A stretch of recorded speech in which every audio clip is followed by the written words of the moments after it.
on the house floor. On the house floor. Well, I we just started that randomly in the middle, but that's because the song stopped. I'm sorry to interrupt you, Michael. We're here this morning with Michael Frazier and Chuck Eddy and Geoff Young and myself. And this is Radio Free Eskippakithiki. We are on WRFL 88.1 all the way over to the left. And I don't know, hope you're having a good morning. We played the 5 songs that we're obligated to play. And now we have a bunch of minor Kentucky politicians sitting in a room, and we're here to tell you about Kentucky politics. Wait. I have a bone to pick. I'm not a politician. I'm an advocate. So. That's true. And I'm actually a political artist. But y'all are running for something. The border. Yeah. The border. Oh, God. Now I want to talk about. Well, I'll tell you what. It's even though I ran for office 2 years ago. Mm-hmm. By the way, this voice is coming from Chuck Eddy. Hi, Chuck Eddy. And interestingly enough, I'm on the left, Michael's in the middle, and Geoff Young is on the right. And I find that great. And of course, Geoff, you're right in the middle of. Rejecting political spectrum. Right, that makes exactly. a lot of sense. Yeah. But it's really funny because you said politician. Mm-hmm. I ran for office 2 years ago kind of as a protest against Andy Barr's vote to gut and not replace Obamacare. This year I'm running to actually take his place. So as I know Geoff is as well, Geoff Young is. Let me clarify that. Geoff Young is running for office. Jeff Šebesta is on a sabbatical from running for office. I'm working out my New Year's resolution to get as many people as I can out of the Winchester Correctional Facility. That's what I'm doing this year. Oh my gosh. Yeah. Okay. And I guess I'll probably end up helping somebody. What when you say out of the correctional facility? Yeah, there's what is it? Something like 70% of the people in prison in Kentucky at any given time are there because they can't make bail. And then I'm assuming Winchester's is a little bit lower because we have so many prisoners from around the state. But there's been a lot of spotlight on Winchester, particularly the sheriff's department and their handling of police conduct, and then also, frankly, their jail. I think that the judge executive seriously cut the sheriff's budget. He did in light of this of all this information being shined on the sheriff's office. Well, yes and no. I mean, I think that in the most recent controversy, I feel like the sheriffs did very well, which was the fatal police pursuit, where that killed those 2 innocent people right over the Fayette County line.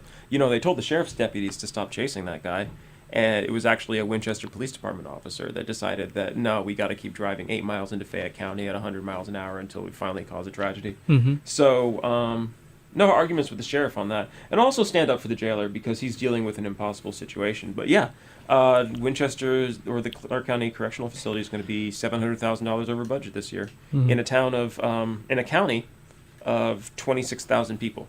And I think that's also important to note as well that the jails and sheriffs and our law enforcement and so many out there, are kind of stuck between a rock and a hard place trying to deal with our system of laws that are not too friendly and have historically not been too friendly to those suffering with opiate addictions. Mm-hmm. Yeah. And it's only recently, and I have to give credit where it's due, it's only recently that people have recognized that what we have done in the past does not work. Right. And that's part of the reason why we're seeing drug courts, we're seeing civil asset forfeiture, which a bill giving greater transparency to that is hitting the House Judiciary Committee today. Oh, that's good. Yeah, Savannah Maddox. And this is... What's that bill number? It is HB 322. And it's good. It sounds so simple, but there's a lot of loopholes for police to actually get through out of their... to obscure their obligation to report what they seize. Yeah, yeah. In fact, there's not a lot of reports about what they seize and having accountability for that. So this bill actually creates greater transparency for this thing that happens on a daily basis all through Kentucky, and closes a lot of those loopholes. So it's a they have to report That's really cool. Wait, Right. is Savannah Maddox sponsoring it? She's one of the two, and Jerry Miller's the other one. Looks like it's interesting. I know one of the things that for the Congress, one of my platforms is we need the criminal justice and drug reform, I guess is the simplest way to put it. Because you look at other countries and you get arrested for possession of something, you're going to go into counseling in other countries. Yeah. Here you're going to go into jail, and as you pointed out earlier, Šebesta. Šebesta, by the way. Šebesta. Have I been saying it wrong all this time? All this time. But I enjoyed it. Šebesta? Your dulcet tones really Well, I'm sold it. And that was Michael Frazier before. I'm trying to do Šebesta I can. Did I do it right that time? Yeah, Okay. you got it. So in other countries, if you get arrested for possession of something, you're going to go into minor amounts. Not trafficking, but minor amounts. You're going to go into some kind of counseling, meaning you're not going to lose your job, you're not going to lose your home, you're not going to lose your wife or husband or kids, or significant other or significant kids. You're going to go into counseling. Yeah. Here, not only are you going to go to jail, Yeah. but as you were pointing out earlier on the bail situation, Yeah. cash bonds and stuff like that, you're going to sit. Yeah. Not only that, but you're going to sit many times until, if and when, you go to trial. Yeah. And by the way, just out of curiosity, Yeah. there's 4 people in this room. Anybody in here pay taxes? We're paying Yeah. for people to be held against their will because they can't afford the... So, true story, Yeah. okay? I was not aware that many, many years ago, apparently I had a traffic violation that I hadn't dealt with. Mm-hmm. So I tried to apply to volunteer in the Fayette County Public Schools, and I got rejected because I got a letter back. I had a bench warrant. Oh my gosh, Yeah. from 2011, 9 years ago. So I toddled down to Madison County, because I used to live in Estill County. Used to have a farm down there until the bank and I disagreed about whether I should pay for it when I couldn't afford it. So we moved off the farm into the city, okay? But apparently I had something happen there. So I went down to the county clerk and found out that there was a traffic violation not taken care of 9 years ago. And because I didn't show up for court, I had a warrant issued on me. Yeah. Well, my cash bond, because it became a contempt of court thing, was $500. Yeah. Had I not been able to come up with $500, my rear end, Yeah. for those of those listening who would like to translate that to a 3-letter word, it begins with A and ends in SSS, in jail. No, you can say ass. It's not 7 o'clock yet. Is or it? 6 o'clock yet. Okay, You can say ass, okay. You can say butt. You can say Okay. boobs. Okay. We can So talk about anyway, those things. You might not want to give me that latitude because no As telling long what as will you come out rein of it my in mouth. 34 minutes, you'll be fine. gotcha. So, but the bottom line is, had I not had that, Yeah. I'd be sitting Yeah. there. So Cheerfully. They got no problem with yesterday that at all. morning is when I went back, and I was able to sit there for 2 hours and 45 minutes until I was called up and listen to various people who may or may not have shown up. And if somebody didn't show up, somebody said, okay, put out an arrest warrant, and their cash bill is $250. Obviously, I had achieved a higher level for not knowing about it, and I was $500. Yeah. So I got there, could produce my, proof of insurance, driver's license, ownership thing. So, my case was dismissed. I have to pay some court costs out of my cash bond. Yeah. But it's still it blew my mind. Yeah. These are not hardened criminal type people. No. My sense of humor is criminal, but I'm not a hardened criminal, and it just disturbs me because I know, speaking of Madison County, they had a referendum that didn't pass. They're in desperate need for a larger jail. Why? Yep. So we can keep more people in jail until they raise their cash bond or go to trial. It's just insane to me. We have a serious issue in Kentucky, and before I get into this issue, we also have to think about, you talk about $500, and for a lot of people that might seem like a low amount, but it's not. No, this not at is all. this is people's rent. This Yeah. is people's car insurance. That's exactly This right. a is month's rent, this yeah. is food on the table Yeah, that they're nobody has talking a month's about. rent just sitting around. So it's kind of getting into an issue of what is a real choice.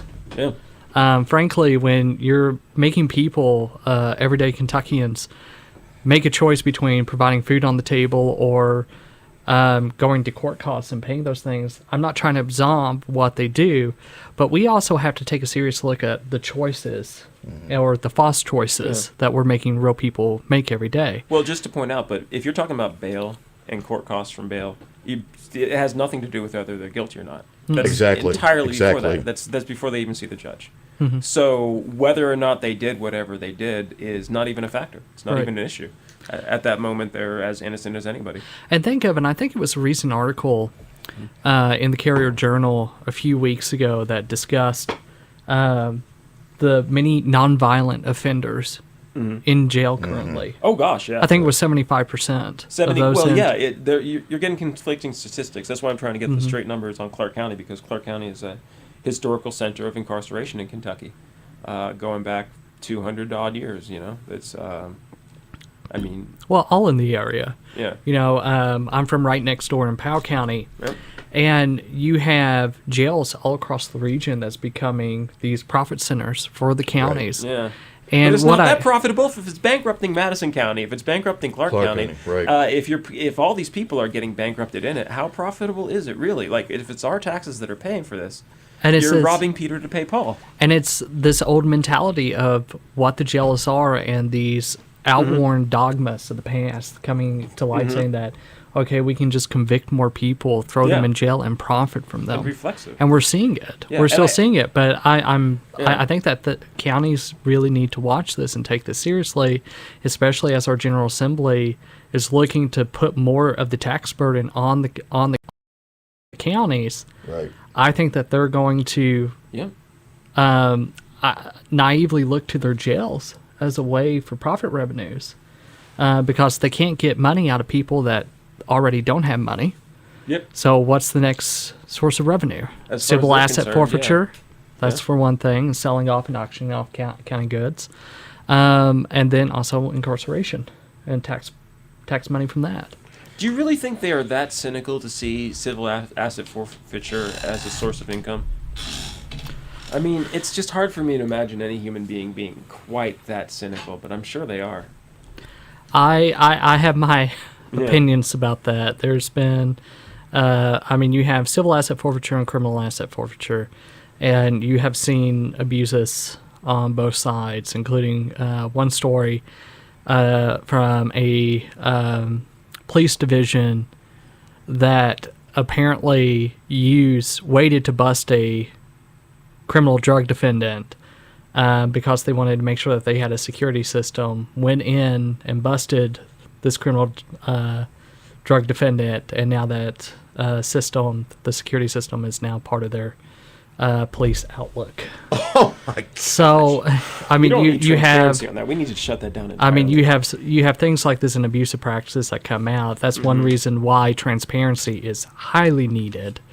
And honestly, I will say, while Representative Savannah Maddox and I might disagree on issues, the one things that I will absolutely agree with her on is criminal justice reform, asset forfeiture reform, and bills like hers, HB 322 is greatly needed. Savannah Maddox is one of those people that really challenges the Manichaean system of politics, where you can't call her good or bad. She's just doing what she's doing, and it's sort of awesome when I don't disagree with it. And when I do disagree with it, boy, do I disagree. But man, she hit some home runs. It's the same way with Thomas Massey and Rand Paul, and I mean, coming to Kentucky from I spent 14 years living in liberal to the point of parody Austin, and Keep it weird. yeah, sell it to California. Well, no, I mean, the reason I came home to Kentucky was to save Kentucky from what happened to Austin, like, for sure. Like, I don't know if you've known my whole political plan. I don't. Oh, it's very easy. The oceans are going to rise, and everybody's going to move here. So we have a very limited amount of time to get our house in order. Yeah, I feel bad that we lost the farm, because at least I was up 1,500 feet. Yeah, You soon know. to be 1,400. That's true. Yeah. I enjoyed living in the toenails of the foothills of the Appalachians. Yeah. And, Well, you still do. Oh, okay. You're talking Estill County. Yeah, that's Estill for sure. County, yeah. Yeah. And I'll tell you what's funny is I grew up in Philadelphia on a 90 by 120 foot lot. My wife grew up on a farm, so when we had the farm out there, we had our farm for 14 years. It was amazing to me because I would drive down through the clouds sometimes. Oh my gosh! And one night we're looking up outside at the sky, and I see this bunch of stars across the top of that. I just go, is that what I think it is? The Milky Way? She grew up on a farm. So my poor wife, her jaw dropped down to the ground. I don't know how she did that, but anyway. In pity. And said, and I told her, I said, I've never seen it except in pictures before. It is awe-inspiring. Oh my gosh. Yeah. I made the terrible mistake of moving out to the country, and because it's so beautiful, and all our neighbors are cows, but man, is it a lot of driving, and man, is it more expensive. But we live in a sort of shallow dish at the headwaters of Somerset Creek, and it blocks the light from all the towns around us. Really? So I can just walk out my door and see. My dad gave me a mirror reflector telescope for Christmas, and Oh my gosh. I just walk right outside my door and look right at it's amazing. I can look right at stars and Saturn. Yeah, the ecliptic goes right past my door. Oh my gosh. One thing. It's a lot of money for a view, but Michael was talking about with the criminal justice reform and all that, and we're talking about bail. One of the big things that has to happen, something like 30 to 40% of our prisoners are there on minor drug offenses. Yeah. And the fact of the matter is, like I said earlier, in many other countries, they would not have done anything except go to counseling. Yeah. Okay. But what's very interesting is we are now at a very low unemployment rate. I mean, for the last 10 years, and I want to emphasize 10 years, we've had growth, because some people seem to think the growth's just in the 3 years when the stock market has gone up a lot. But the last 10 years, we've had phenomenal economic growth, and we do have very low unemployment now. And what happens is you've got many businesses that are desperate for workers. Well, we have in our prisons a fantastic workforce available. Yeah. But instead of adding to the economy, they're costing us money. And to me, it's just criminal. Hey. Yeah. It's criminal that our quote unquote justice system has these people, as you were saying earlier, Jeff. Our people. Us. Our people, exactly. Yeah. Could have been you if you didn't have $500 in your pocket. That's exactly right. That's exactly right. And let's be honest, if we're all a bunch of white men sitting around. That's true. I mean, oh no, Kentucky will cheerfully put disparaging white people in treatments. jail. Don't worry. There's the prison population is quite integrated, at least in Winchester. I can vouch for that. Kentucky has. Well, I mean, there we get back to the. It's difficult to talk about racism just because people go so many directions with it. But we get to the heart of the racism at the Kentucky Incarceration Project, which is dead. The heart of it is dead. We live in a state that was once run by the Ku Klux Klan, literally. In my memory, and you're maybe not. You're a little bit younger, but the Ku Klux Klan was still very much in charge of Winchester when I was a kid. And they are gone. They are not around like they used to be. We can talk about lived experiences all you want to. You do not see the Ku Klux Klan like you used to. You do not get a job and find out that your boss is in the Ku Klux Klan. Doesn't happen. Mm-hmm.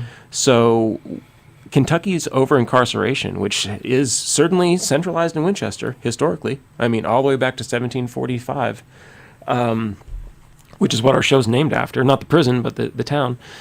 But Kentucky's over-incarceration started very racist, and that's what it was for. And you can go back and you can look at the Winchester Sun from the 1930s, the 1950s, the 1910s, the 1870s, all the way back. This was designed to keep slaves and poor people in line. And gradually Kentucky has lifted the yoke of racism, and I truly think it has. I think that this is my own personal experience. I mean, there's still a lot of work. I mean, you're still finding ingrained systemic racism in our KRS, Kentucky Revised Statutes. Yeah. Or also in simple county ordinances as well. Somebody just blew the whistle on the I think it was the Louisville police that said that there was a serious bias problem there too. For traffic stops, right? Yeah, Kentucky has a real problem with being down on itself and blaming itself for things that other people do to it. And I mean, Michael Bloomberg is out there in the news right now, like, y'all, we didn't do stop and frisk.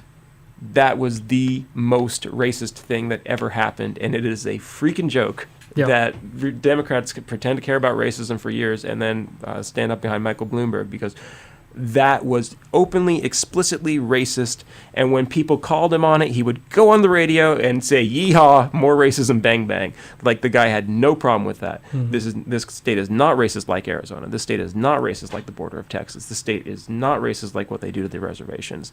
It isn't like that anymore. It used to be. It isn't. And you can tell. It's easy to see. Just walking around, it's easy to see. So, And Jeff, Yeah. I want to have an opportunity to bring in our other Jeff. What do you think about criminal justice reform and what's going on here in Kentucky? Well, this is Geoff Young. All that comes to mind at this point is last year I found out that the Lexington Fayette Police Department has a policy that they do not investigate and the prosecutors do not prosecute civil rights violations in Fayette County. They won't do it. what does that mean? Well, it's the Fed's job.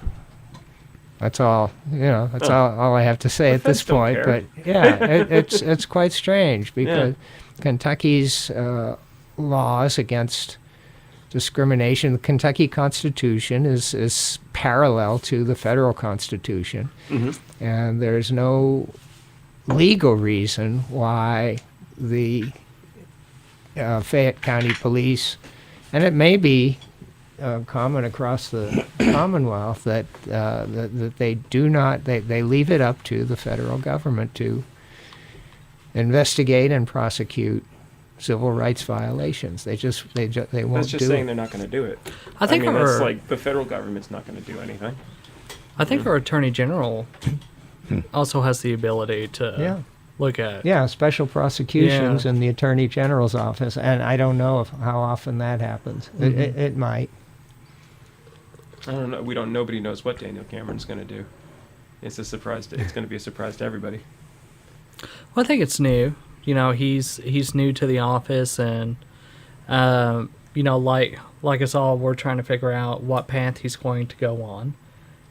What will be his steps as Attorney General, and I think as well, being a new constitutional officer, he's probably figuring out, he might be in the same boat as us, trying to figure out how to move forward, then also getting his feet wet in his first elected office. Yeah. Got to figure out where to park. Yeah, that's true. What the Wi-Fi password is. Yeah. That's right. I have no idea how big his office is, or if he's hiring a deputy or what. Oh, it's huge. It's a couple hundred. And in charge of all the Commonwealth attorneys in Kentucky. So I will always try to be fair and give fairness where it's due, and say, it's going to take a little time for. I want to be on Daniel's to side see. for sure. Yeah. Yeah. I wish him well. I'm disappointed in the way that went, just because I don't. How the heck is somebody who's never done anything like that going to figure that out? Like, you're not riding herd on. It's not a kitchen. Like, these guys are lawyers. He Very seems high-powered like lawyers. he's got a good head on his shoulders, though. He has a really good team too. Yeah. Well, that's the point. His team was always the point. Like, that was always the deal. Well, okay, so we're talking about, like, dodging responsibility and stuff like that. Like, it's always been assumed with Daniel Cameron that his team is going to do everything he needs done until he figures out what he's doing. And you were talking about Savannah Maddox a minute ago with the transparency on civil asset seizure. Well, there's no transparency. What she's saying is, like, hey, if y'all look at what's going on with civil asset seizure, you will freak out and shut this down immediately. So it's not, like, they say sunshine's the best disinfectant, but, like, really that's a roundabout way of saying, like, hey, by the way, we need to shut down civil asset for seizure in its entirety. Yeah, and I don't think, and of course I can't speak for Representative Maddox, but from what I know about this issue is that civil asset forfeiture and criminal asset forfeiture here in Kentucky, part of the issue, and people saying, well, can you qualify this being an issue? We're always in that catch-22, right? Saying, well, we would love to, but we need greater transparency. Yeah, And until we need numbers have so that, we can prove that it's wrong. So I think that you're right. That this is a beginning to actually shine light on this issue and bring in the disinfectant on civil asset forfeiture. But it makes it difficult because both the advocates and the people that are against it know what this is really about. Like, the people that don't want transparency are like, no, you will shut it down the second you see what's going on. and Like, who's saying that's why that? it's secret. Yeah. And you got to think very carefully, who are the people that will say that? Are the Well, ones yeah. that are probably most likely abusing it. Yeah, we know. Yeah, we know. It's a good system. They get to keep the cars. Like, that's fantastic. And there's one case of where in a drug bust that had nothing to do with this guy's car and computers, Yeah. nothing whatsoever. This case wasn't in Kentucky. I think that this might have been the case that sort of went to the Supreme Court. Had nothing to do. They did a drug bust inside the house. Had nothing to do with the cars. No proof of transportation. They seized his computers, his cars, everything he owned, and sold it. Frankly, not having some sort of cap, having some without pure transparency on this issue. I mean, we're making and taking the appeals and livelihoods recourse to of the law. people who have earned their way in Kentucky. Well, okay, how about this? How about instead of the two-step about transparency, what if we just say whatever assets are seized by a county must go directly into the general fund. You can't have it for your personal police department. But you run into issues of you're just shifting the people who gets the bad goods. Well, I would like to shut down civil asset forfeiture entirely. I mean, so do you think that's the best way to do it? Is to just walk into the legislature and say, like, Just shut it down. yeah, just shut it down completely? I think that if it was used in the crime, then that's fair game. But having a broad Why? latitude. I mean, not like like if it was used in a crime, it was evidence. Correct. And maybe they shouldn't store evidence forever, but maybe they should. But if a car, you're telling me like a car was used to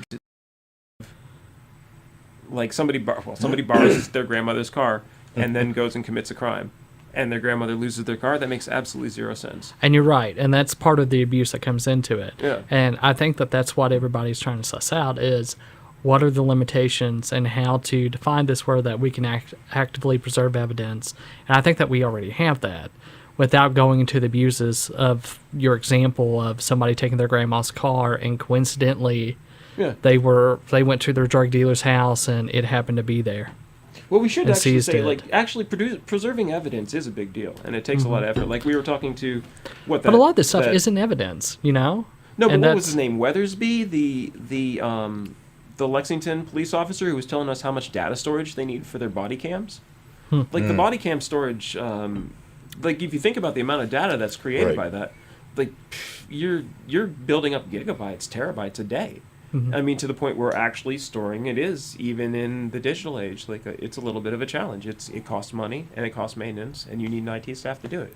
And I have to commend Mayor Jim Gray and also Mayor Linda Gordon for the body cams with Lexington Police.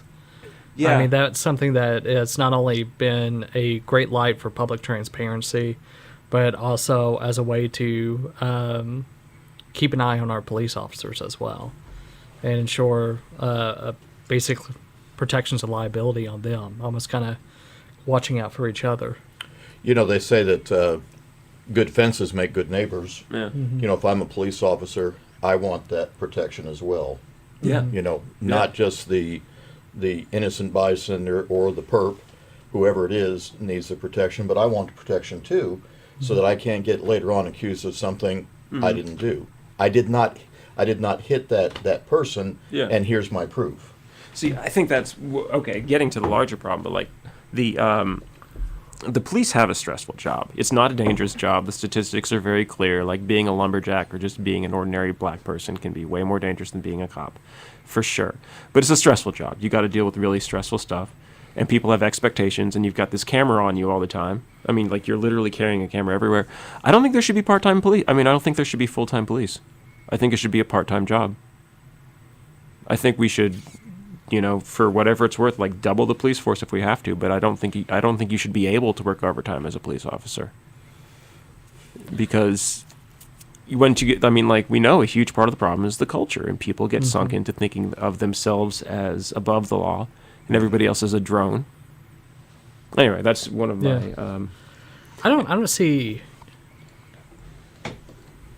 I don't see how it would be possible just by the need and just general logistics of being able to have part-time police officers. You don't think there'd be that many people that would be police officers, or you don't think we could train that many? Well, we're already in a shortage in Right. a lot of ways. Well, we're in a shortage on everything just because. I know where we've got a source of employees. 40% of the prison population. I'm just saying. Well, And they- these people have experience with police. That's Think about true. it. Think about it. They've already got the experience. But on a serious note, No, I- that's not wrong. I think you need the full-time aspect, so you've got the time in the saddle, understanding what to do. Okay. Now that's an interesting concept about no overtime, and it's hard to interfere with somebody's right to earn a living on Yeah. that. But I understand the stress factor. Absolutely. I years ago, I drove a soft drink truck. I used to say I sold pop, but here in Kentucky, you say you sold pop, and since pot's not legal yet, people keep hearing a T instead of a P. Yeah. But before, I had a chauffeur's license because I'm an old fart. Okay, Then I gotta ask, Pepsi or Coke?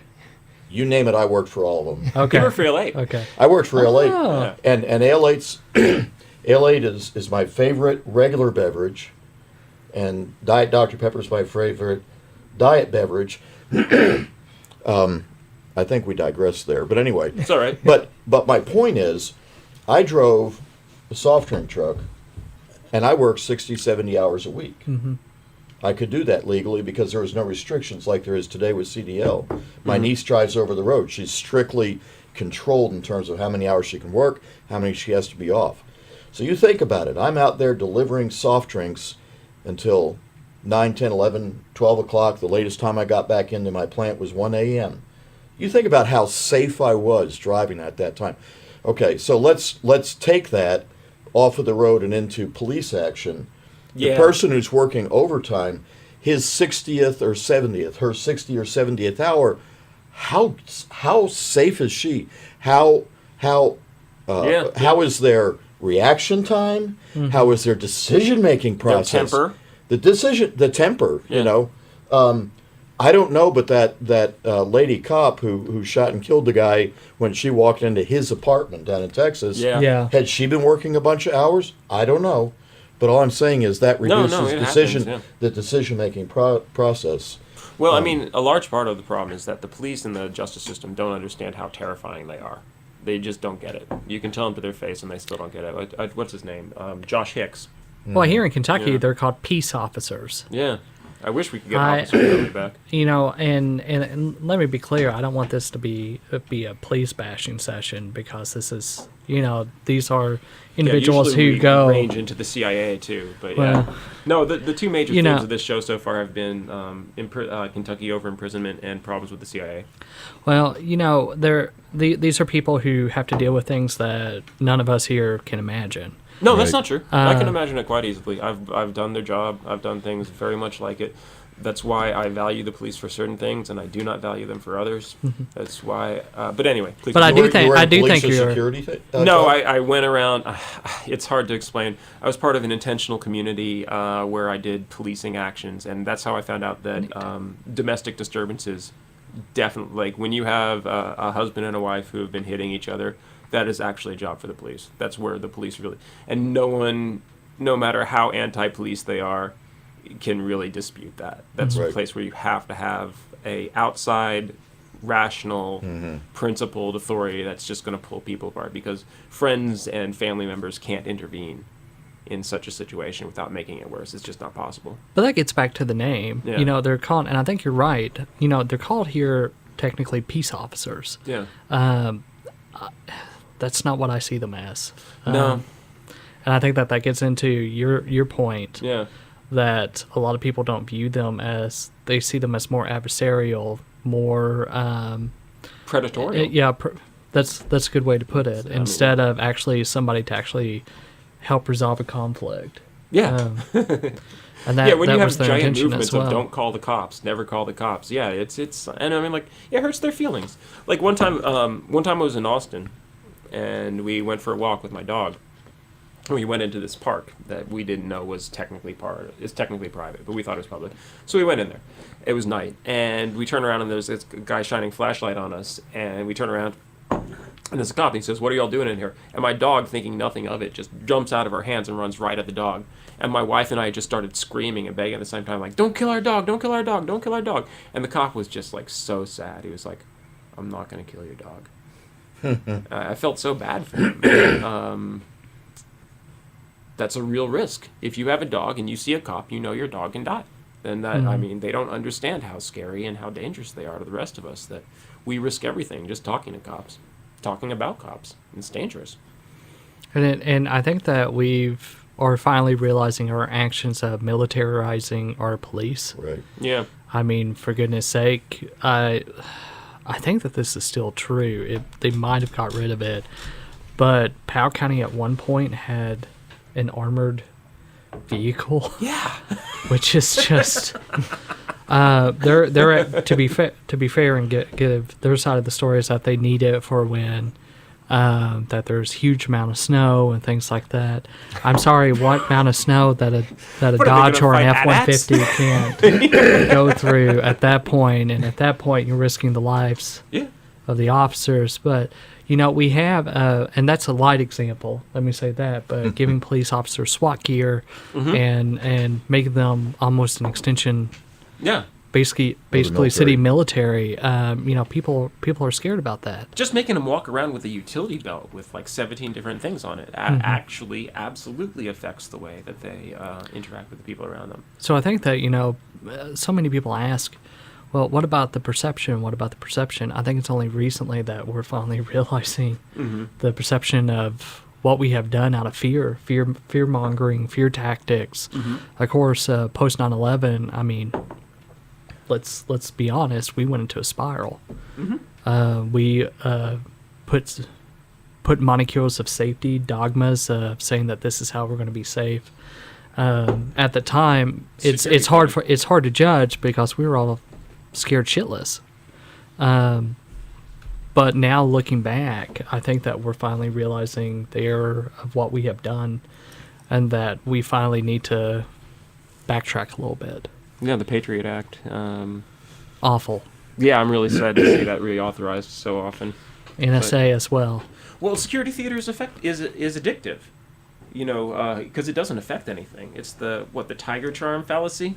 As long as I keep waving the tiger charm, the tigers don't attack me. It doesn't hurt because, I mean, it just costs the money to wave the tiger charm. So people wave it more and more. And people honestly associate, I don't know.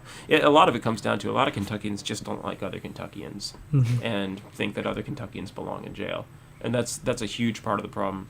If somebody's in jail, well, they must have gone there for a reason. Right. They deserve it. Yeah, and that's Right. that's the first thing we think. And it isn't that way everywhere. It isn't that way everywhere in America. It sure isn't everywhere that way. That way everywhere in the world. Like in Mexico, you know, it's not against the law to break out of jail in Mexico.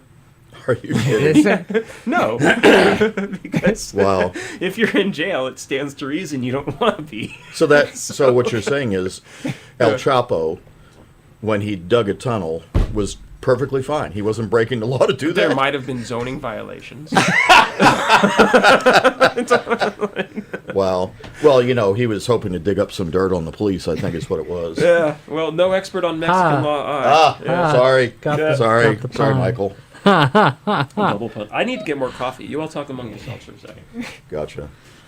But you know that I always hear, you know, we got to do it. We got to keep you safe. And I find it pop up in many different forms of advocacy, including here at UK when we were battling the free speech zone as a queer student. When we were trying to counter protest the hate preachers, we were told we can't.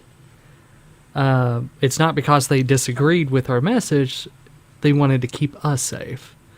From the hate preachers. Yeah, which They came out made the decision to keep you safe as opposed to you making the decision.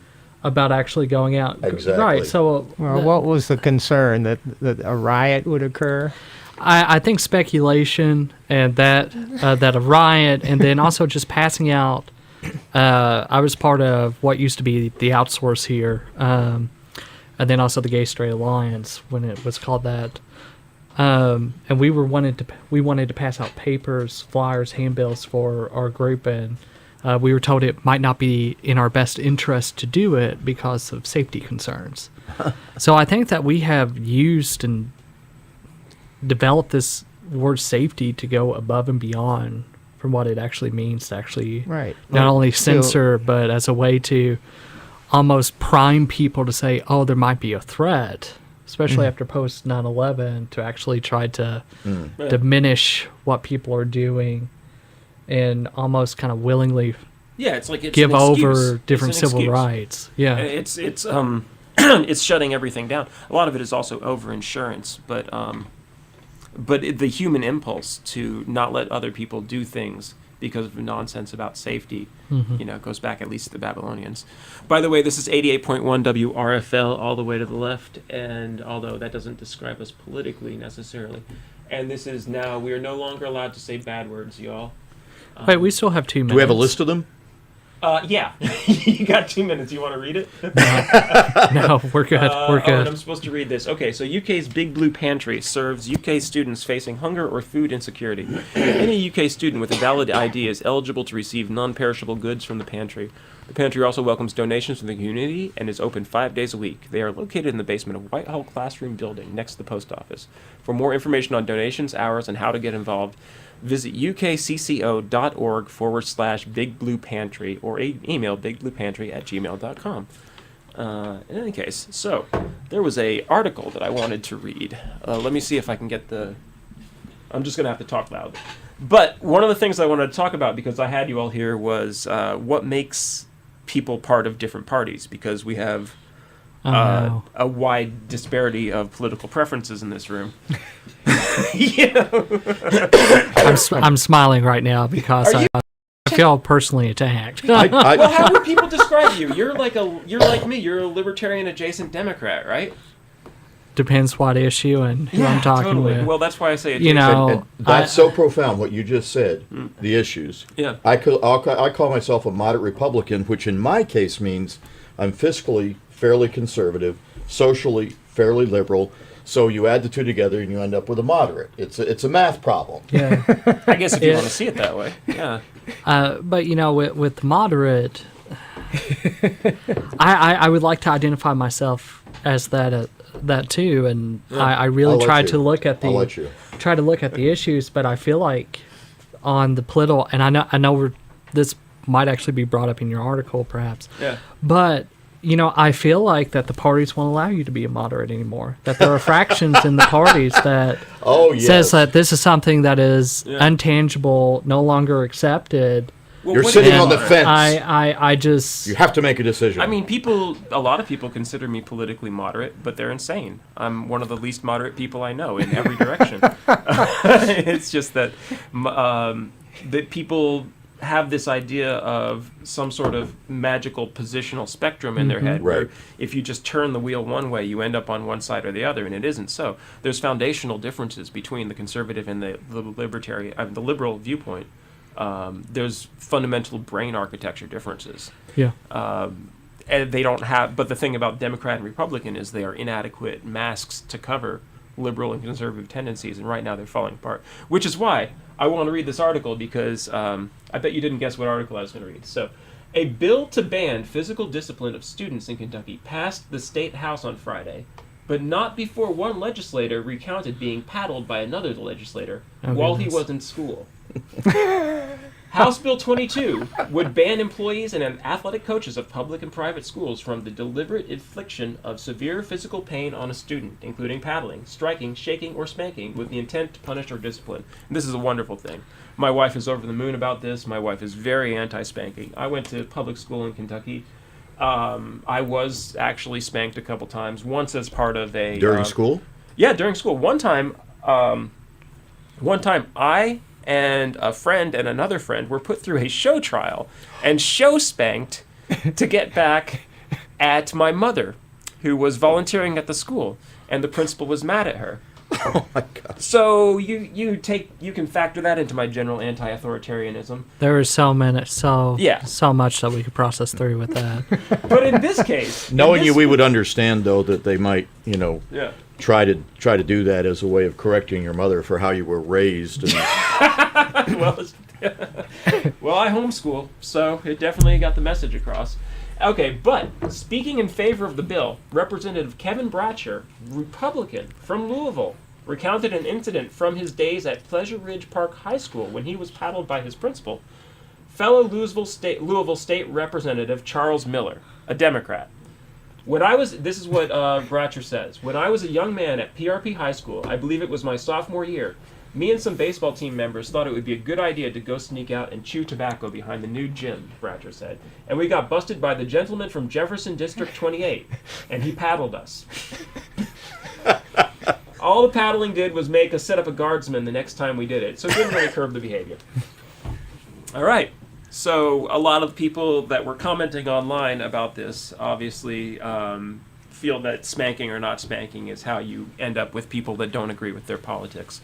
So there was a lot of accusations of like spanking is how you get Republicans and not spanking is how you get Democrats.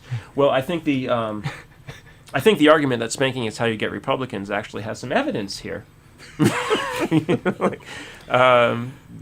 that sounds anecdotal to me. I'm just saying. Well, I mean, an anecdote is just a survey size of one. I got nothing against anecdote.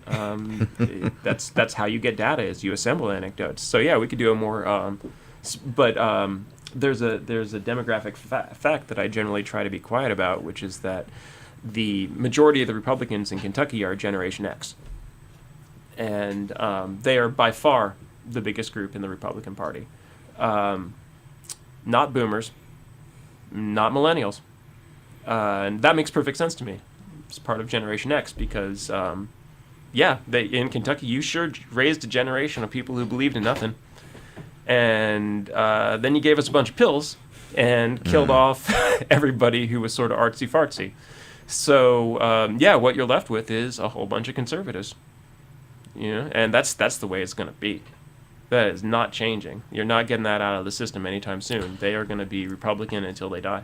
Well, and I hate to burst everyone's bubble, and I know that so many people celebrate the victory of Andy Bashir. Yeah. And that is something to celebrate. So many people did work hard on that campaign. Yeah. But people saying that there's going to be a blue wave in Kentucky, I hate to remind everybody of two factors. One, more people voted against Andy Bashir than for him. That's just a fact. That's true. Yeah. What are you saying? More We're people counting voted. John Hicks. Yeah, if you count the Libertarian vote, which we certainly count. And then two, look at the rest of the constitutional officers and their landslide. They were huge. Yeah. I think that the governor's election was not a vote for Andy Bashir. It was a referendum on Governor Bevin. Well, and those two things are not the same. Well, I can vouch for that because my June 3rd, I retired. I also started a group, Republicans for Andy Bashir and Jacqueline Coleman. Yeah. And I personally knocked on 3,000 And aren't doors. they the sweetest people? Yeah. I mean, they really are. Who, They Andy are. or Jacqueline? Both. Yeah, both of them. But I can tell you from, I talked to probably 1,000 people out of the 3,000 doors I knocked on. About 300 were Republican. Half of those people were pro-Bevin, couldn't shake them at all. Half of them were either pro-Bashir or anti-Bevin. And I still remember the one guy who came to the door, he was like 80, he was carrying a oxygen thing, and he said, you know what, I don't like either one of them. But I wouldn't vote for Matt Bevin for dog catcher, so I'm going to vote for Andy Bashir. Yep. And you're absolutely right. And people who view the governor's victory as a sign of a blue wave are nuts. It's a sign of a lot of people did a lot of hard work. The People's Campaign knocked on doors. Oh, God, yeah. Absolutely. Unions got into it. Teachers got into it. You had people who had never, ever been involved in politics before knocking on doors and saying... And I think it's correct for those people to say that if it wasn't for them, he probably wouldn't have been able to get over that, 0.38% of about a 5,000 votes. 5,200 votes. If Republicans like me, and I've got a couple of my friends who are retired teachers, between us, we knocked on 10,000 doors, and we're Republicans, you know. And this was duplicated throughout the state. So take us aside, we're one puzzle piece. The People's Campaign knocked on a ton of doors. Oh God, yes. They just did phenomenal. They hadn't, you know, done what they did. The unions, if they hadn't done what they did. I still remember the union workers coming over to KET. There was going to be a debate there, and they had been told there was a bunch of Bevan people holding up signs and stuff like that, and they just came along, just you know, 10 or 12 of them. It was phenomenal. Yeah. They were everywhere. You know, they were a piece of the puzzle. One jigsaw piece missing, and we have another 4 years of Bevan. Absolutely. Well, getting rid of Bevan and getting Bashir into office was an enormous enterprise, and I'd say there's about 500 people that it could not have happened without. Yeah. And one of them was Matt Bevan, for sure. He counts for more than one. Oh gosh, he helped so much. Wasn't it nice when he went to Northern Kentucky and he announced he wanted to build a toll road? I was at that debate, and you could hear the audience just gasp. Yeah, I mean, and that was a moment. And Bulldog coming out and doing his Bulldog. I think that was a moment podcast. of where both parties came together in a moment of, oh my God, what have you said? Yeah. What in the world are you doing talking about toll bridges in Northern Kentucky? Bevan built bridges. What? Bevan built bridges between Kentucky Democrats and Kentucky Libertarians. Bevan brought the Kentucky Democratic Party, the teachers and the unions, for a generation. You know, we have him to thank for that. Mm-hmm. God bless him. God bless that brave forehead. But to your point, Michael, there is not a blue wave happening. No. Yeah. As a result of that. If a blue wave happens, it's in spite of that. No, the Kentucky Democratic Party is a little bit ahead of the rest of America in that we finally figured out we're going to have to do something and show people something before we're getting back into power. And I know that they're going through, the Democratic Party is going through a reorganization. Yeah, I'm looking forward to that. This year, so I'm very intrigued to see. Are you a delegate? I am not a delegate, and I'll be frank, I'm not going to take. The Democratic Party updated their loyalty oath. No, really? That says that you cannot support any candidate that is opposite to the Democrats. Well, they're And going to I'm be sorry, surprised because I'm going to. I know that this is silly, and people say, you should just lie and just do it. But my word is who I I don't know, am. Jeff, I'm what do you not gonna think? Can do we that. fight them? So, If they try to make me sign a loyalty oath, yeah, I think I'll. and I'm sorry, I do support Republicans. I'm not not going to take it. Well, and- Libertarians, Greens, you know, anybody who's good. You know, I've got the same thing. Yeah. People say, Yeah. you know, how can you still call yourself a Republican? Because on occasion you have said things that you don't like about Trump, and the fact of the matter is, I can say, well, I'm a Republican, and he's not. Yeah. You know, he and his Trumpian Republican folks are the real rhinos, Republican in name only. But you know, I want to take the Republican Party back to the times of, you know, Lincoln and Teddy Roosevelt and Eisenhower, and the people I admire in the Republican Party today are moderate Republicans. You know, Charlie Baker of Massachusetts, Larry Hogan of Maryland, John Kasich of Ohio. I don't agree with everything they do. I'll point out that Eisenhower was an independent. Teddy Roosevelt went through several parties in his life. He did go through several the Bull parties. Moose. Yeah, Abraham Lincoln was a Whig. He was a Whig, and then he flipped his wig and became a Republican. Bring back the Whigs. But here's the interesting thing is that the last Republican platform that I probably completely supported was Eisenhower's. Yeah. You know, I'm a union supporter. I'm a big union supporter, and you know, people are shocked. How can you be a Republican and be a union supporter? Well, we used to be. Yeah. Okay. So, but the point is that we have to pull the Republican Party back towards the middle. I mean, the Democratic Party's got the same problem in some areas. Oh, gosh. In some areas, they have gone too far left, and we both need to be more moderate because we can talk to each other. Well, didn't we have a referendum in the Democratic Party with the governor primary on that? Yes, on this, very much so. Over moderate, more conservative, and extremely liberal. You had Edelman on the left. You had Rocky on the right. I wouldn't say Edelman was on Bashir the in the left. middle. I'd say Jeff was on the left. Excuse me. My apologies. My apologies. You're being very quiet today, Jeff. My apologies. All right, I respect that. You need some more coffee. No. We haven't had any coffee yet. Now, Jeff, but- you got to chime in. Just cut in. No, he's being smarter than us.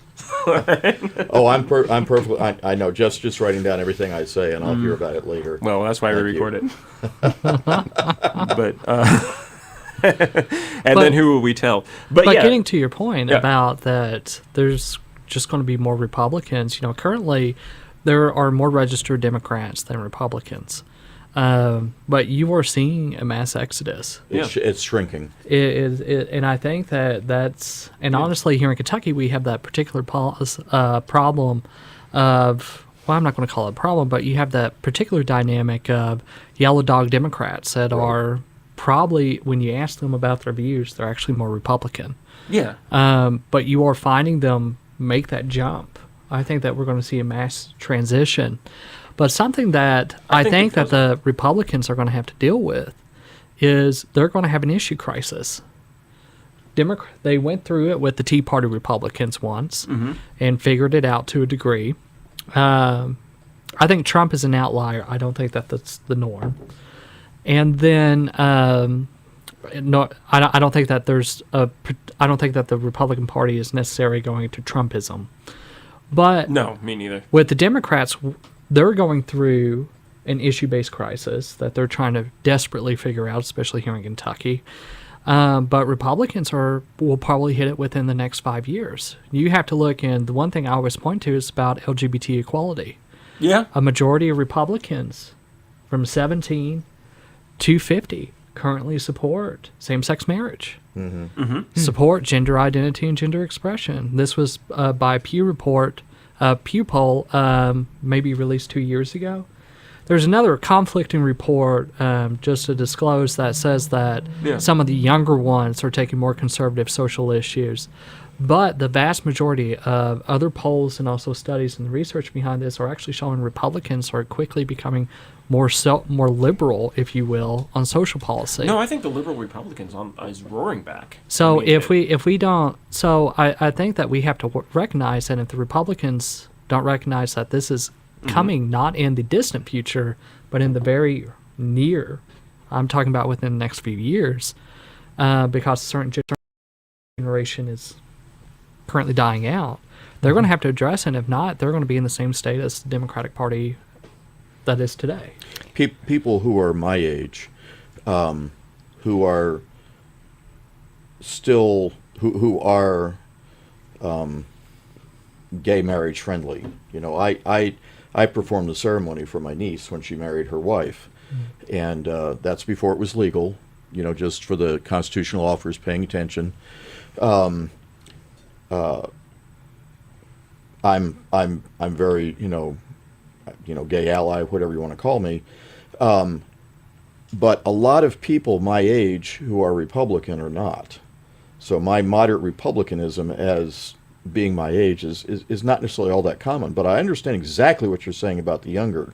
Yeah. You've got younger folks who are becoming Republican, who are very fiscally conservative, but much more socially liberal, kind of like I am. Yeah. But that was interesting. I didn't know that what you were saying about Generation X being the largest component of Republicans. I'm happy to let the millennials and the boomers fight. It's like watching birds attack each other in the mirror. But yeah, I think that I only care about Kentucky. I only care about the Kentucky politics. I think the Kentucky Republicans specifically are fueled much more by cynicism than they are. There's these identity politics issues that they give fealty to, like abortion or saying that they want smaller government. They got to say it. You have to get up if you're going to if you're going to go to a Republican rally. You have to say something about Jesus. You have to say something about small government. You got to say something about the military. You have to say these things, and then you can do anything you want to. The identity owned. Yeah. And you do have issues that are owned, if you will, by political parties. Yeah. And it's almost kind of this lockstep that if you go, you got to say something about it. But it's something, and you talked about how we're all vastly on a hodgepodge of a spectrum in different places on the political spectrum here. That's something I always get accused of, is that, I am very conservative when it comes to small government. Yeah. And people go, well, how can you be that way? And I went, well, first, I identify as gay, and the government has not been my friend. So No, it wasn't like it wasn't Yeah. private contractors that stormed Stonewall. no, It was- it's not. And here in Kentucky, we, thankfully, this was fixed after the brave actions of Jeffrey Wasson and, of course, Ernesto Scorsone. But No, I don't. used Please tell me. I mean, used to you could be arrested for being gay. They used to, like drug roundups here in Lexington, they used to have sodomite roundups where that they would try to entrap.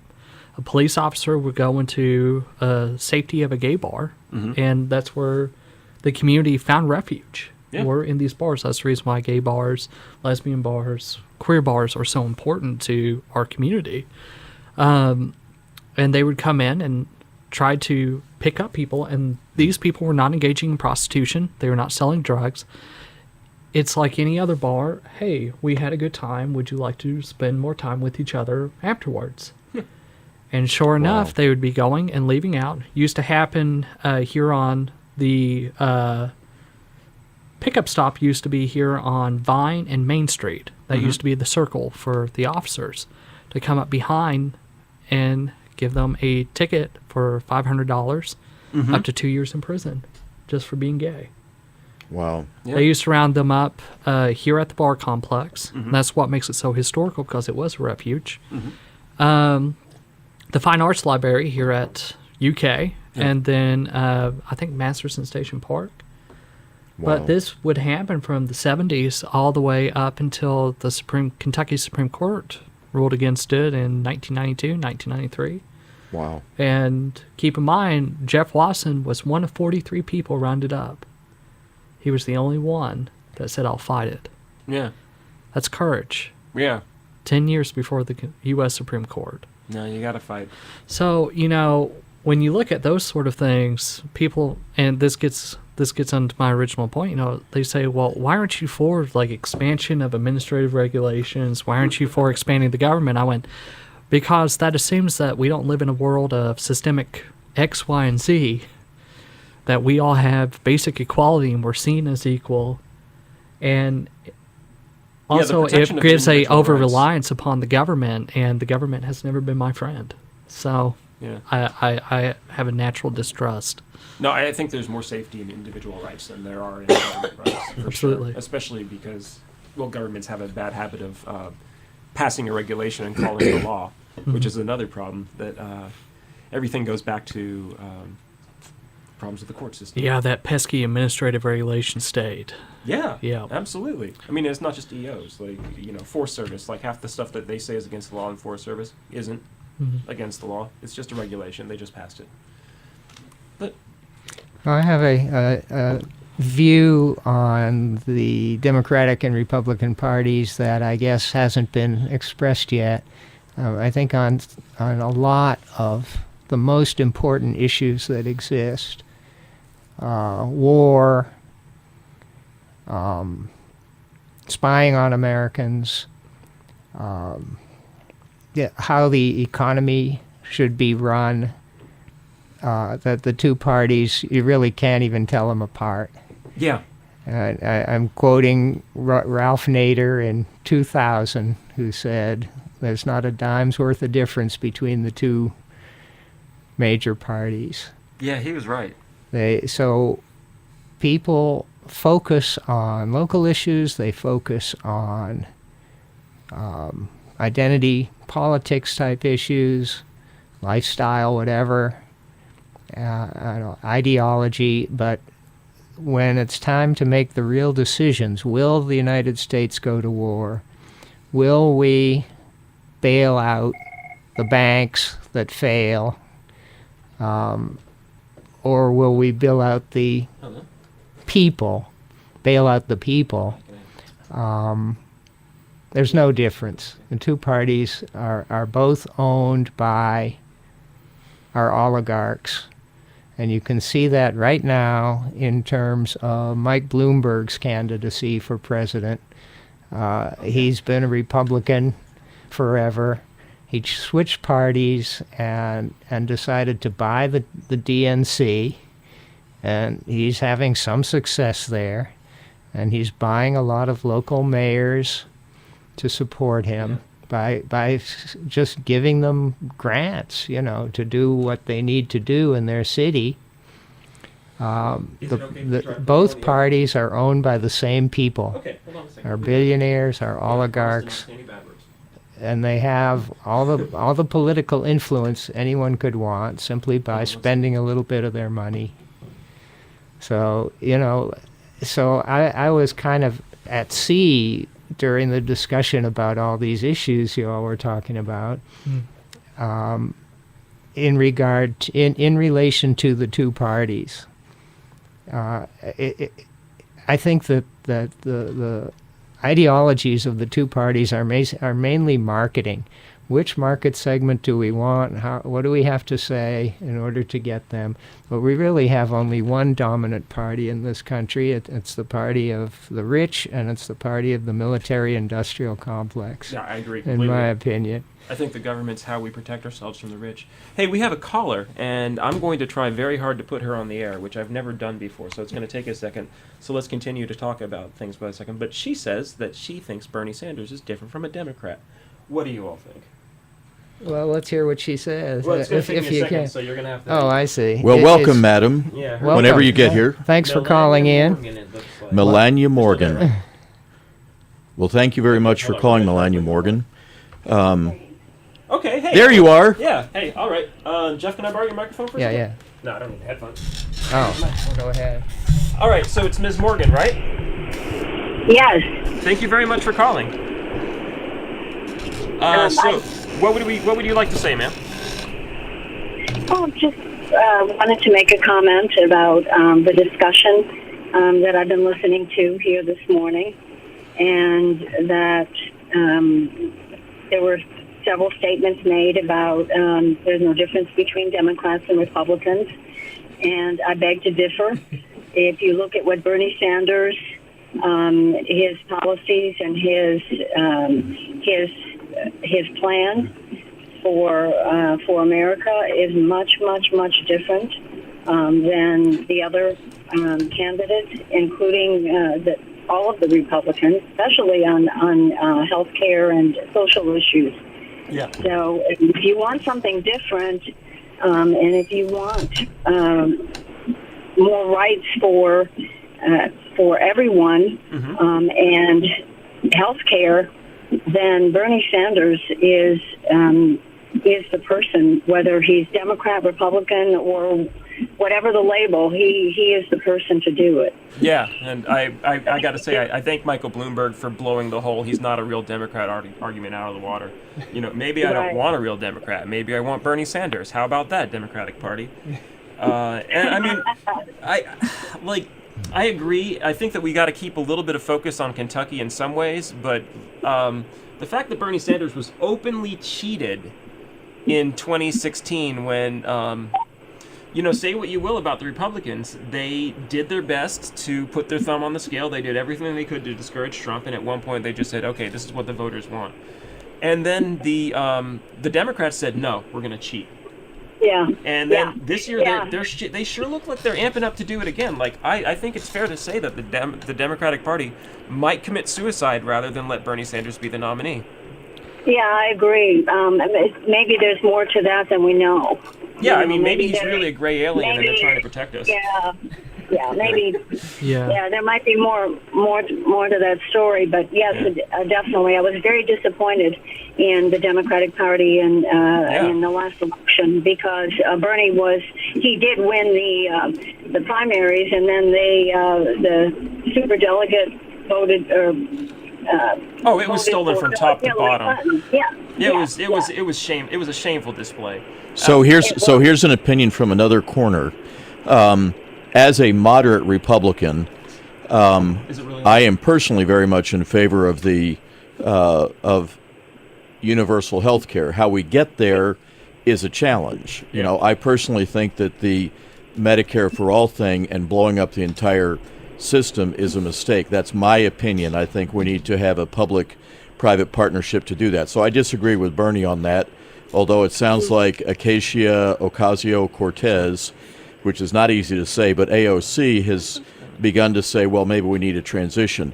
But one of the things I'm going to say from 4 years ago is that that Bernie won a lot of the primaries using their rules, which was independents could vote for him, not just Democrats. Yeah. And that's one big difference between that and the Republican primaries from 4 years ago, where you pretty much just had registered Republicans in most cases. So when people talk about the fact that Bernie won it fair and square, I have to be honest, from my side of the fence, or sitting on the fence as I'm accused of by my fellow hard-right Trumpian Republicans, from where I sit, he didn't really win it. Well, He won it with the aid of a lot of independents, so I understand that. So the question then is, this time around, if he wins it, is he winning it as Democrats voting for him, or is it again Democrats and independents? And the other thing to consider this time around is that he and Elizabeth Warren are more progressive than the others, and there's still a ton of candidates in there who's going to surface as the one that's across the board. Then I don't see the Democratic Party putting their thumb on the scale as much this year as they did before. You're right. I mean, those super delegates, scrambled hard to make sure of who would be nominated. But again, I'm saying that in a lot of the primaries where it was just Democrats who could vote 4 years ago, that's where Clinton won. It was where it was Democrats and independents combined in the primaries is where Bernie won. But anyway, that's my opinion as a moderate Republican sitting on the fence, and I used to have a farm and it was a barbed wire fence, and that's not comfortable, okay? And I gotta be a little bit persnickety. I do agree that we cannot just simplify down the two parties and say that they're both the same. I understand what you're saying, Mr. Young, about money in politics and also the industrial war complex, and on that point they are the same. But on other points they are vastly different groups, and especially as somebody dealing with anti-LGBT legislation, I can absolutely firmly say that the parties are very different. Yeah, that's true. Driving the log cabin Republicans out of the party was an unmistakable sign. One more comment, and then I'm going to have to go. But someone mentioned earlier something about being Republican type philosophy of being physically conservative. I've never seen. I think every time that there's a Republican in office, the deficit goes up. You're right. No, that's true. I mean, they're not. They're only fiscally conservative when it comes to social programs. They're not fiscally conservative when it comes to anything else, including the military budget and tax cuts for the rich. Yeah. Well, and I agree, by the way, because one of the things I want to do is to say that that the part of my platform, I'm running for Congress in the 6th district in a Republican primary, is we need to consciously look at reducing our military budget 5 to 10% every year. We need to look at bringing people back from overseas. We have people in countries we don't even know are there until somebody gets killed, and then we find out that we had some soldiers there. My nephew's in the 82nd Airborne. One of the reasons I was so concerned about Trump's pardoning of that war criminal is he just made my nephew's job in the military harder, and everybody in office in uniform harder. But when you talk about the typical quote unquote Republican thing, I'm sorry. If you got to go, Ms. Morgan, thank you so much for calling. Yes, I do. I'm sorry. Thanks for calling. You called for 10 minutes. It was fantastic. Thank you for allowing my comments. I so appreciate it. Oh, you're always welcome. Come on down to the show. We'll put you on the air. Have a great day. Okay, that was fun. Sorry about that. Okay, yeah. I appreciate very much what she raised, and she's right. Yeah. I mean, it. And I think what- Rand Paul, Senator Rand Paul, and Congressman Thomas Massey has made a point, if not have made an identity for themselves to actually call out that particular hypocrisy in their own party. Yep, actually, both of those guys have been fantastic on it, and they get absolutely no credit for it. But that goes down to a lot of this is just group identification. And honestly, it's not good for Rand Paul to be too much liked by Democrats. It doesn't help him, and that's a sad. I know. That's a sad state I of know. affairs. I know the feeling. Yeah, I bet you do. Yeah, we're talking to every Democrat's favorite Republican right now. Let's see how much that helps. Well, hopefully. Well, I'll tell you what. From knocking on doors for my own campaign, it's interesting because I've run across several Republicans who say, I've never voted for Andy Barr. You know, I'm not going to vote for Andy Barr. I said, well, here's an alternative. And when I ran 2 years ago, I got 16% of the vote. Yep. You know, for people who did not want Andy Barr, who wanted an alternative. I remember quite well. You actually had the best vote to dollar expenditure ratio. Oh, I had in 2018. $600. Andy spent about $140,000 on TV saying, please come out and vote because I don't want nobody to vote and then this guy win. So we'll see if we can do it again, do it this time around only with a few more votes. Oh, this year's going to be a tsunami. Have you heard about Trump rallying and getting people to come out to vote for the primary in record-breaking numbers when there isn't even anybody against him? It's very disturbing. Yeah, that's already happening down in Tennessee.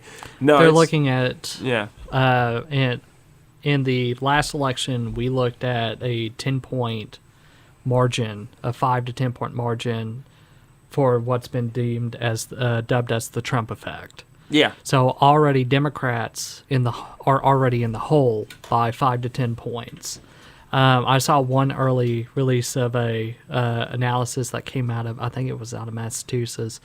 They might have a C rating, so I want to give that notation a C rating with Nate Silvers. But Nate. they gave that the Trump effect will have a 12 to 14 point lead this time. Yeah, that sounds So- right.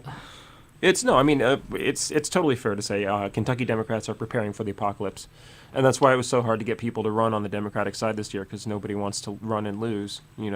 Huge exodus. Yeah. Huge exodus in the General Assembly. Yeah. People going to, honestly, running to the executive cabinet, I Yeah. think, to make sure that they don't have to deal with this election. Yeah, that's fair. That's absolutely fair. So I think it will be, this might be premature to say, so I'll yield to that. But I think that this won't be the year for the Democrats. Certainly not. No. But we might see a more interesting party in 2022. Well, I think Bernie Sanders is going to win the primary here in Kentucky, and I think that's going to change things. But I also think Amy McGrath is going to win the primary here in Kentucky. And that's Well, that goes without saying. You talk about dollar to vote expenditure. I don't know because nobody's ever spent this sort of money in a Kentucky primary before. Like when you're broadcasting, when you're doing broadcast advertising, broadcasting is an agricultural term. It comes from just freaking throwing seeds and hoping some of them I hadn't land thought about somewhere. that. Absolutely. Yeah. I didn't think about that. Yeah. Wow. It doesn't work really well. So what you're saying is Yeah. radio business is a seedy business. I will have you arrested, sir. Thank you, sir. I just want to end the show right there and leave 25 minutes of dead silence for people to think about that. Okay, so she's spending the sort of money that one normally sees in September and October for a major campaign Right. on a primary in a closed primary state, which means she's getting all the hatred and all the blowback, but at best, one half of the effect. And the effect wasn't that great. I mean, one of the reasons she lost last time was over-advertising. And Kentucky has noticed that the Democrats don't provide anything. And she doesn't provide anything. And she was nowhere to be seen last year when Kentucky Democrats desperately needed her Right. and her money. And now, as far as anybody's concerned, she's just a voice on TV begging you to like her. I'll quibble with that. Yeah. Amy McGrath's money was one of the primary reasons, one of the primary sources for Democrats that were running in the House This to year or actually last get year? funding last year. Wait, what? Yes. She was funding legislative candidates? If it wasn't for her, yes. Wait, McGrath was funding legislative candidates. Who? To the best of my in the knowledge. Kentucky House or I in never the heard US that House? once. In the Kentucky House. Who was she funding? I'm not going to give a list Yeah. of names. No, actually, somebody But, just you said, know- what's her name? Patty Minter just went online the other day and said, Amy McGrath has supported me, but she's not running a good campaign. So I guess it's okay to say that. It Yeah, was on Twitter. there's been hints all the way around, Yeah. and I think that if you go to the KREF reports, that you can obviously find I would definitely like who that. that she's Interesting. I'm supported tempted money to do to, it. and I also never supported heard the that. party as well. But I you know, didn't hear that at all. frankly, in a lot of ways, the party's broke. The party's completely broke. Yeah. And this We spent all last an year. issue on both parties. I'm Yeah. going because more people are, in a good way, it's a good thing, but it's also a bad thing. That people in the good way are supporting more issue-based advocacy. So like ACLU, the Foundation for Individual Rights in Education, who supports free speech and due processes on college campuses. And then also doing like, I'll even go on to say supporting Planned Parenthood. They're doing more issue-based because they're looking at the candidates and going, eh. Yeah. And I think that we're seeing more and more of that. And I think that the issue especially within party fundraising, it's going to be an additional problem because we're still seeing a lot of people look at the candidates and go, eh, not excited. You know, one of the things that's, I'm realizing from all the time, I mean, in the last couple of years, I've probably knocked on 4,000 or 5,000 doors. And I've learned that, oh my gosh, boots on the ground is extremely important. And, you talked about Amy McGrath being over-advertised last time. However, she came awful darn close. She had a great grassroots campaign. Well, she Now, did she did a good job of running her campaign, but those people are gone this year because of her launch. Well, here's She's lost everybody. Yeah, in terms of the number of volunteers that worked for her, Yeah. willingly, a huge army of women, and many of them are standoffish because of her flipping and flopping and flipping and flopping. When nobody even asked. But Nobody cared what she Exactly. thought about Kavanaugh. Here is the Achilles heel that hits Democrats at every juncture: the urban and rural divide. Yeah. Mm-hmm. Well, I'm At doing my best to every fight that. single one, and each party exploits it and exasperates the issue. Mm-hmm.